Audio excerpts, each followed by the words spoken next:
Hello and welcome to another edition of Sun Dragon Tips and Tricks. I'm Rebecca. I'm the owner of Sun Dragon Art and Fiber in downtown Brevard, North Carolina. And it's Monday, so I'm coming to you from my house. And we're continuing today with our video on basic decreases in knitting. Last week we talked about knit two together, which is, I think, one of the simpler decreases to do. And we talked about how with two stitches, depending on which one lies on top, when you decrease down to one, you can get them leaning in different directions. Knit two together puts, when you're looking at the two stitches, puts the one that is on the left in front, which makes it lean to the right, or look like it's leaning to the right.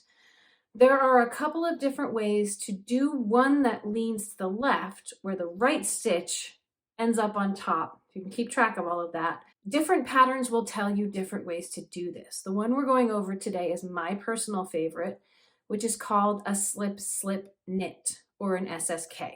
We're going to talk about how to do it. We're going to draw it out, and then we're going to do it with real yarn. So let's get to it. Today we're working on the decrease that leans to the left. It's often abbreviated in the patterns you will find as SSK, which stands for slip, slip, knit. It's kind of describing the action that you're going to do. It is a 2-to-1 stitch, meaning you're taking it from 2 down to 1 stitch, but it slants left because the stitch to the right ends up on top. So it ends up looking as if it slants towards the left. Here are the steps to complete a slip-slip knit. Let's move it all the way up, and then we'll draw it. So you're going to slip 2 stitches. There's 2 important things here. You're going to slip them one at a time, not together. You're slipping them individually. You're slipping them individually, one at a time, knitwise. And the reason I've put this in all capitals and I'm underlining it is most of the time that you slip any stitches in knitting, almost 99% of the time, you are slipping them purlwise. You are sticking your needle straight in and just moving it over. That's because most of the time we slip stitches, we don't want to twist them. This is one of the few exceptions to the rule. A slip-slip knit, you actually want to slip them knitwise. And we'll talk about how that's different. You want to slip them knitwise to the right needle. When we draw pictures and do it, you will see how that's different. It actually does twist the stitch, and you want to do that. Once you have slipped both of them over to the right needle, you're going to push the left needle back through the front of those stitches, so that way both of your needles are in those 2 stitches that you're moving around. Then you're going to continue with a knit stitch. And I break down a knit stitch into 4 steps. You're going to do the last 2 of those 4 steps, much like you would have if it was a regular stitch. You're going to wrap the yarn around in between the needles. You're going to pull that wrap to the front. This will feel different. I call it a duck and tuck because it will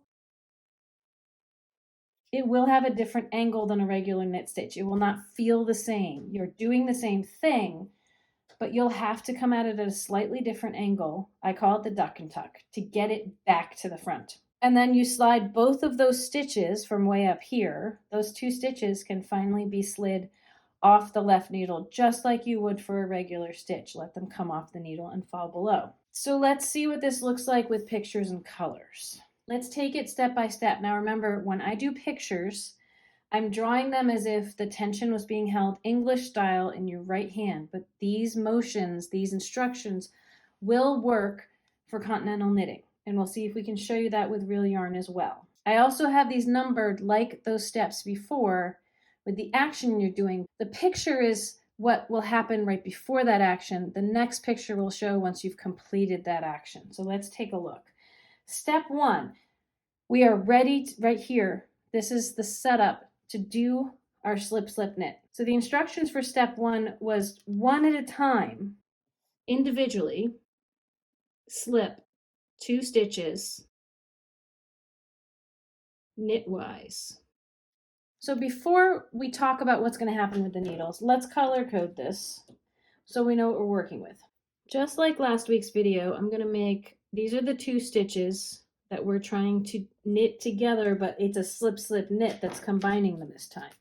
So the 2 stitches that we're slip knitting, the one closest to the needle here, I'm going to make blue, and a little further away I'm going to make orange. Just like last week, let's make our working yarn green. Working yarn's not going to be involved for a little while. First thing we need to do, these 2 stitches each need to get slipped individually, one at a time, over to this needle. And they need to be slipped knitwise, which means my needle needs to come over here first and inserted knitwise into the stitch to slide it over. So that we could even call A. And then it needs to come over here second. That one we could call B and slip that one once A is completed. I'm not going to draw all of that out, but we're going to show you what it looks like. What I want you to notice on this before we move to the next picture is the way that stitches sit on the needle. If we had the loop, if we could see the loop that's sitting on the needle, and then let's put like a little knit stitch down below it. The correct orientation for things to go right is the right side. This side is in front on the needle. Slipping knitwise is going to flip that around. So the stitches we're going to see over here, we are flipping this. We're flipping that by slipping them knitwise. We're coming in and going through, which is going to put the other side in front. So that's what this picture over here looks like. Here are our 2 slip stitches. And notice they look a little bit different than, say, this last one on the end.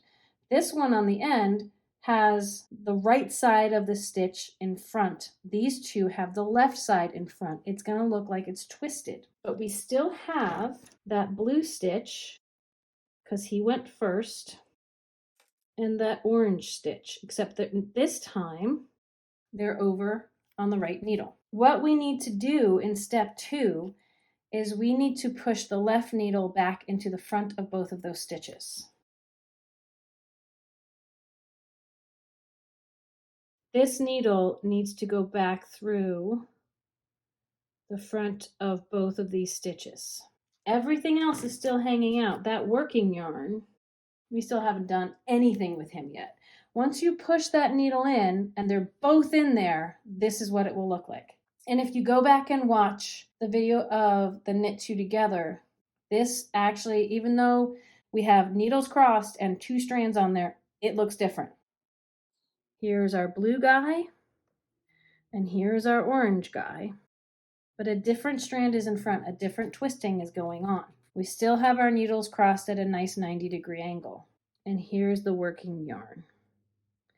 Any knit and purl stitches at this point, before we do the wrap around and the pull through, I like having them crossed at 90 degrees so I can tell what's in front, what's in back, and what's going on. So step 3 is to take your yarn and start working it like you would any other knit stitch.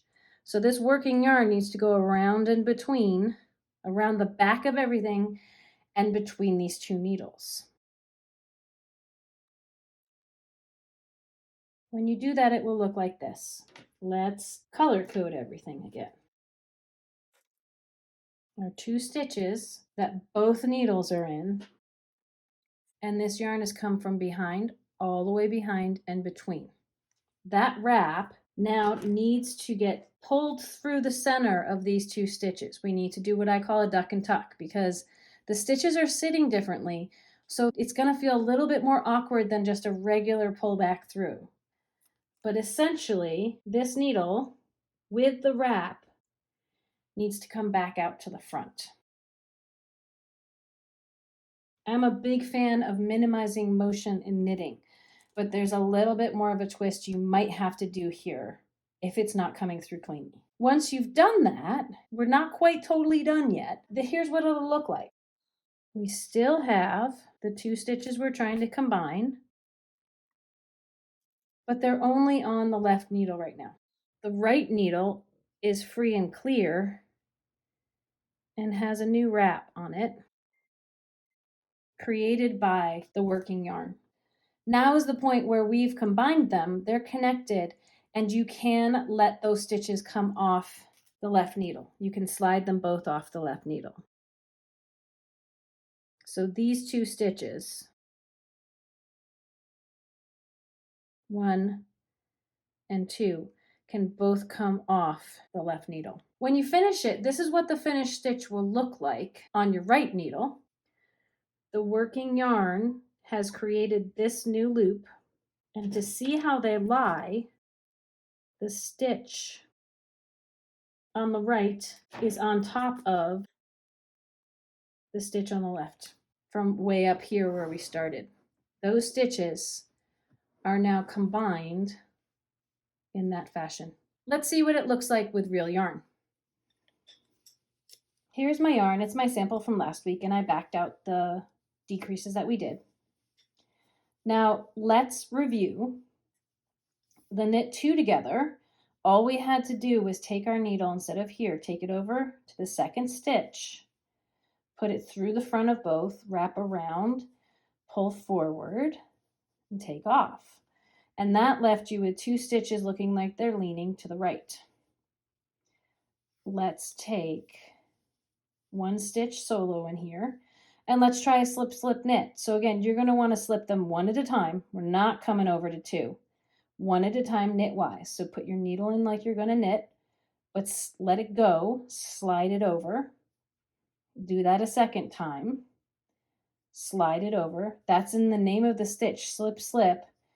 And now we want to knit them together. We need to get our left needle in the front of both of these. Keep them crossed just like you would do to do a regular knit stitch. Wrap your yarn around in between. And this is the duck and tuck. Pulling it straight down sometimes will work, but sometimes you might need to wiggle it just a little. We want that wrap to come straight through the center here that we pushed in through, but we've changed the angle of it, so it might have to wiggle a little bit. But once it's out, you can let these 2 stitches come off. And if you take a look, this is our knit 2 together. These 2 columns come up into one, but the stitch that was on the left is on top. And here is our slip slip knit. We still have two columns of stitches. This is a little pulled because I'm still working. But the stitch that was on the right is now laying on top. Let me knit 1 more regular stitch, and then let's do it again. Slip, slip. Now some will tell you to just put them back on this needle and stick this needle in back. There's different ways. I like to cut down the number of steps and just stick this in front. Stick the left needle back in, wrap around in between, and duck it back under to the front and let them slide off. Some people will say, well, can't you just knit 2 together through the back loop without twisting them? Let's see what the difference looks like. If I just stick this needle in the back side and pull it forward, here's the difference. It actually will look like your stitch is twisted. This one lies flatter than this one. This looks, can you see the crisscross there? If you just knit through the back loop, you'll still get the same slant. You'll just get maybe a tighter stitch. Maybe you want that. That's fine. But this one lies just as flat as this one. The knit 2 together and the slip slip knit will lie flatter. Knitting 2 together through the back loop will cause a twist and a little puffier of a stitch. Let's try with the remaining stitches, because we only have a couple. We got 3, really. Let's try a slip slip knit held continental. So if you hold your yarn, and again, this is not my strong suit, so bear with me. If you hold your yarn over to the left, we're still going to do the slip, slip, put your needle back in the front. You can pick the yarn instead of wrapping it. I like to keep my finger there. I'm still doing a duck and tuck, and I'm letting them go. It's still going to give you the same look. And again, these 2 were done the correct way. This one in the center with a little bit of a twist there was done knitting through the back loop. And finish off my row. So you take a look at these 2, they're leaning away from each other. What can be really effective is if you have them on the edges, you have like this edge is a slip slip knit and this edge is a knit two together, like the front of toes, you can make it look like it is naturally just decreasing towards each other if you use the correct one on the correct side. Right now, I have them looking like they're decreasing, but they're moving away from each other. So thank you for joining me today about more about decreases, learning about the knit two together versus the slip slip knit and how they lean in different directions. So this was focused on the slip slip knit.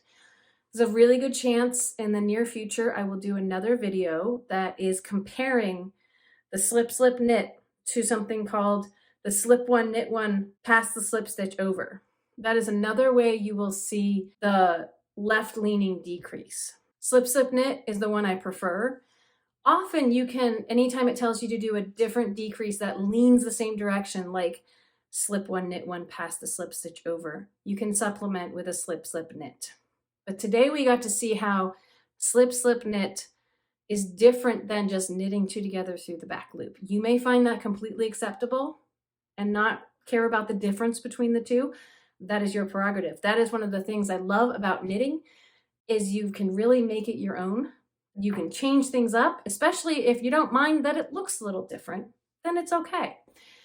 Thank you so much for everyone who has subscribed to this channel. Our numbers continue to grow. If you haven't subscribed yet, please consider subscribing. Let me know what videos you'd like to see. I've had so many recommendations and some of them I can do justice to and some of them I'm not as well versed in. So if you don't see a video on the topic that you would like to see, it could be because I don't want to mislead you. I don't want to say something that I haven't verified myself. But please keep making suggestions. Also, check out all the stuff for both knitting and crochet on this channel. If you'd like to support all the work that we put in the what I call the entire Sun Dragon universe, which includes this channel, it includes the Sun Dragon Sideshow on YouTube, where Liz and I are talking about ongoing projects. It includes our work on Instagram and Facebook, in the shop and in the online shop. We also have a Patreon account, and we thank our patrons greatly. They are listed at the end of this video. Check that stuff out if you want to. Let me know what questions you have. I'll see what I can do. And as always, may your crafting be filled with joy and confidence. We'll see you next time. Bye-bye.